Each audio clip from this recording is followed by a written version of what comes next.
Hello everybody, today I'm here to discuss problems based on Coulomb's force or electrostatic force.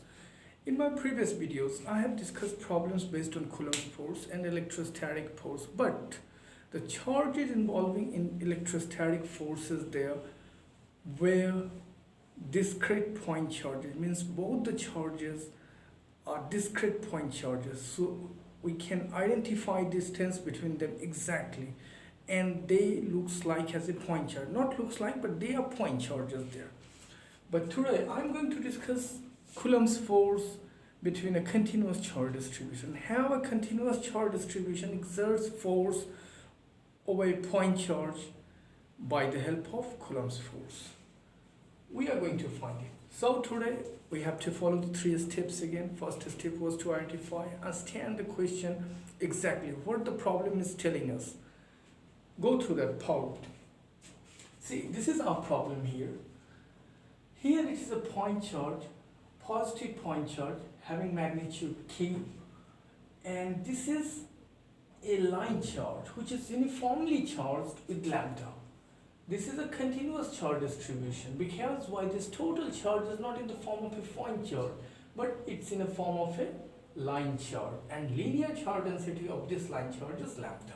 It's uniformly distributed. You can notice it's not a circle, but it's a part of a circular track.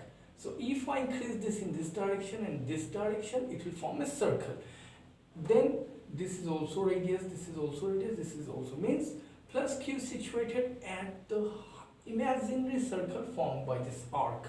So everything is clear in this question. Now see, distance from here to this point is r through this way also, but here it is along this, here it is along this, here it is along this, and my second charge is not in a form of a discrete point charge, so we are not able to apply Coulomb's force or electrostatic force law directly to find the forces between plus q and this.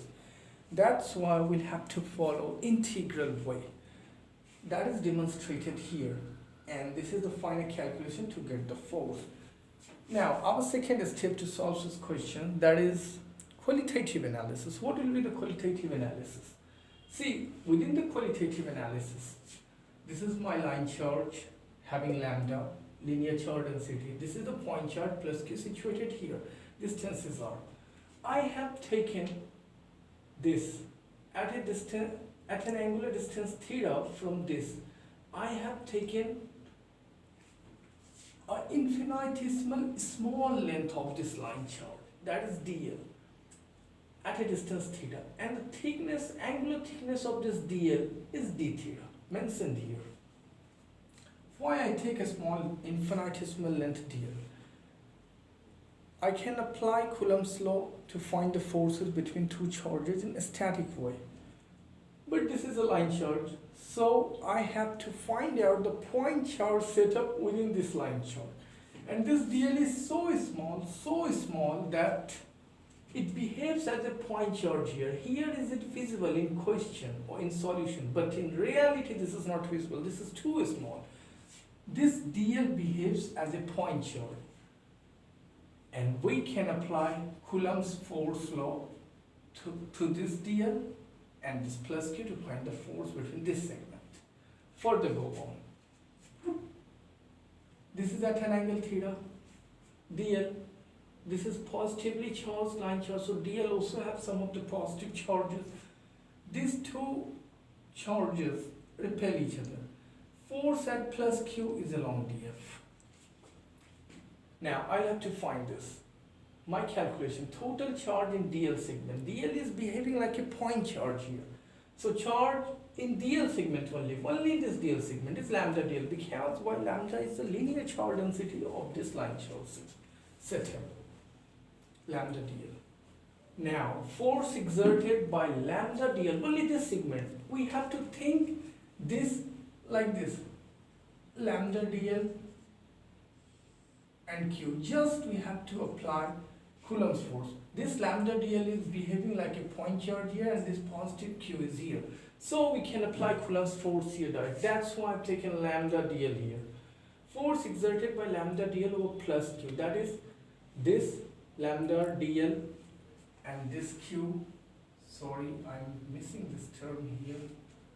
Everywhere I need to mention this, and this.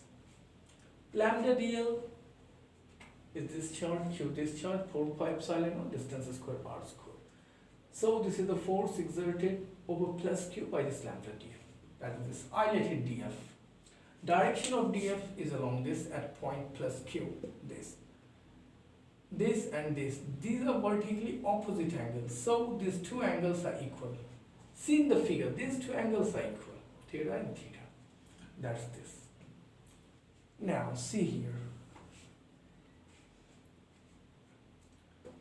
We have to take a symmetrically opposite point of this lambda dl here in this setup. Positive y-axis, negative y-axis. So I have taken another dl exactly equal to this here, and this dl also contains the same amount of charge, that is lambda dl. This time it is exerting force over plus Q in this direction. That is df again. It has the same value, df. And again see here, these two are vertically opposite angles. So these two angles are equal. This is df, this is angle theta, this is angle theta. So theta plus d theta, theta and theta equal. We have to ignore d theta, df. Within this setup, whatever point I select here, I have a symmetrically opposite point here. And that these two points are producing force over this plus Q here. And pay attention here. The components of forces by these two like points at plus Q cancel each other, and some component survives and some component cancel each other. We have to notice that.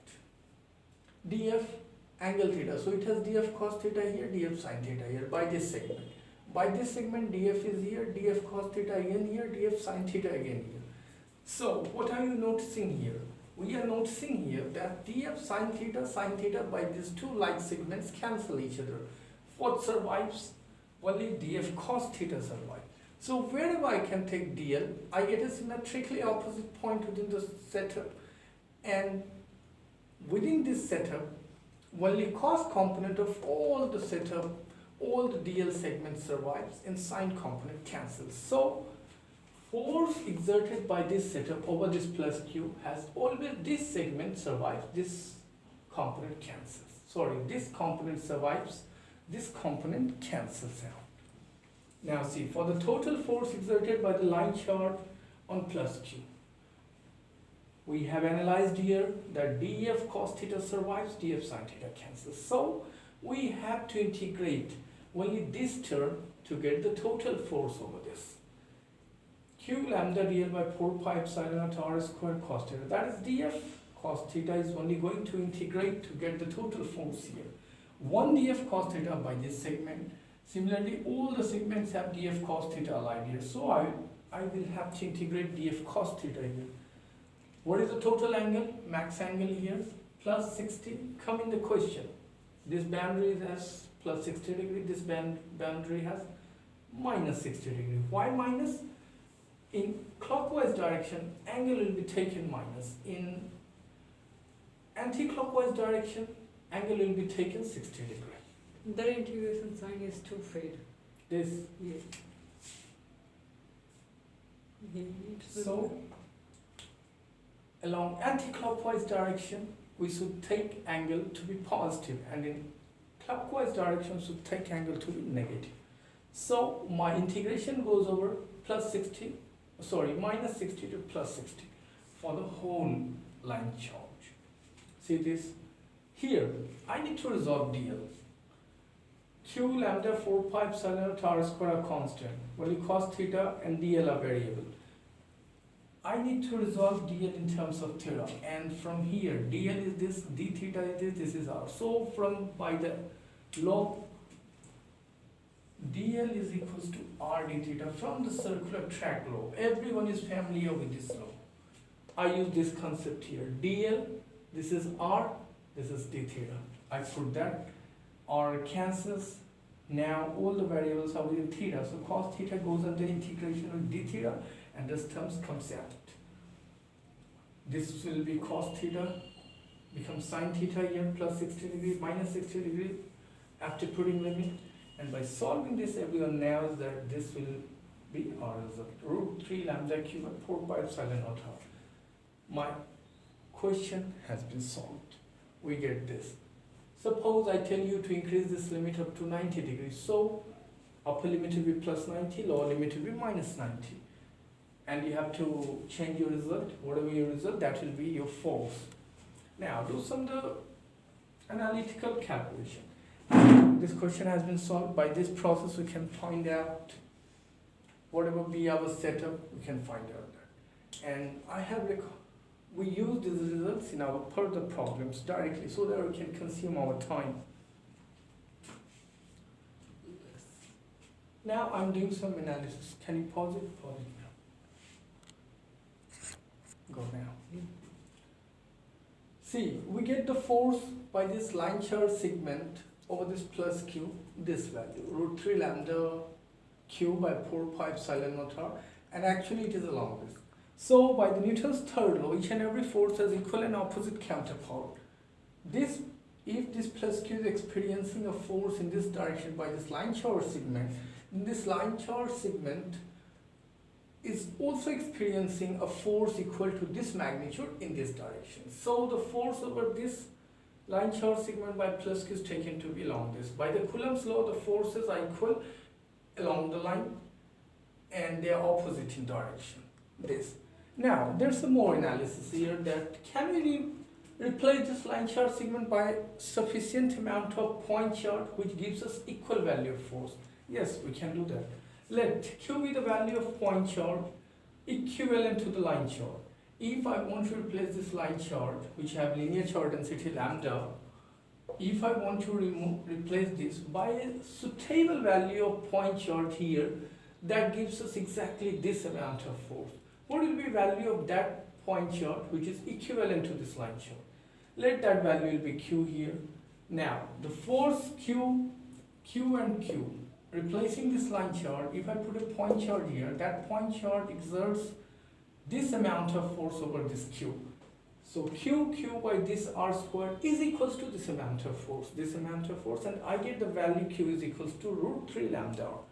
Means if we want to replace this setup by point charge which exerts the same amount of force over positive point q, that will be this plus q positive q. The value of q will be root 3 lambda r. R is not visible. It's on the spot. Write Q a little closer.